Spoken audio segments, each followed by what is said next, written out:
Guys কালি ৰাতি মানে মোবাইলটো লৈ নগ'লোঁ, সেইকাৰণে ভিডিঅ'টো বনাব নোৱাৰিলোঁ। আৰু কালি ৰাতি মই 6টা বজাৰ পৰা ডিউটি কৰিছোঁ 2:30 বজালৈকে, মানে 9.5 ঘণ্টা ওচৰা-ওচৰি ডিউটি কৰিছোঁ।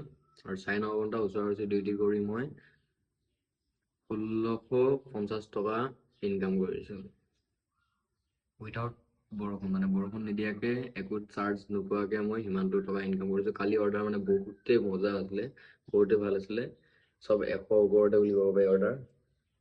আল্টিমেট গৈছে কালি। আৰু সেইকাৰণে এতিয়া আনি পিনে মিৰিণ্ডা খাই আছোঁ।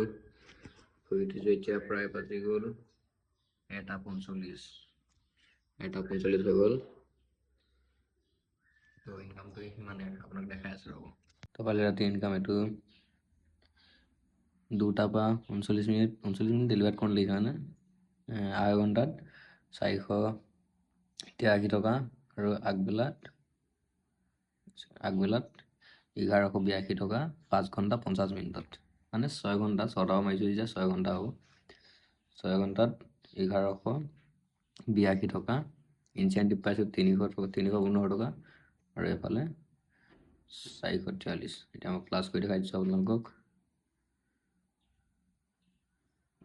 এইটো কিমান আছিলে, 1100 কিমান আছিলে,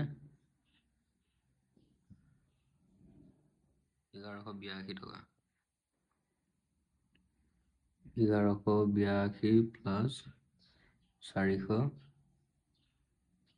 কিমান আছিলে, পাহৰি থাকোঁ নহয়। 483 1665 টকা। 8.5 ঘণ্টা ডিউটি কৰি 1665 টকা ইনকাম কৰাটো মুখৰ কথা নহয়।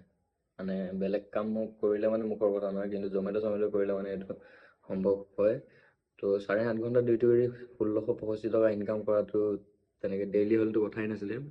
তাৰ পৰা তেলত গৈছে খুব বেছি 150 টকা, খাইছোঁ 50 টকা, 200 টকা গৈছে, 1400 টকা থাকি গৈছে। সুন্দৰ ইনকাম, সুন্দৰ, আনএক্সপেক্টেড মানে। তো আশা কৰোঁ আগলৈও এনেকৈ অৰ্ডাৰ পাই থাকোঁ বুলি, নে কি গাইজ? তো আজি ভিডিঅ'টো চাই ভাল লাগিলে বুলি মই ভাবিছোঁ। তো আকৌ এটা নেক্সট ব্লগত লগ পাই আছোঁ। জয় আই অসম।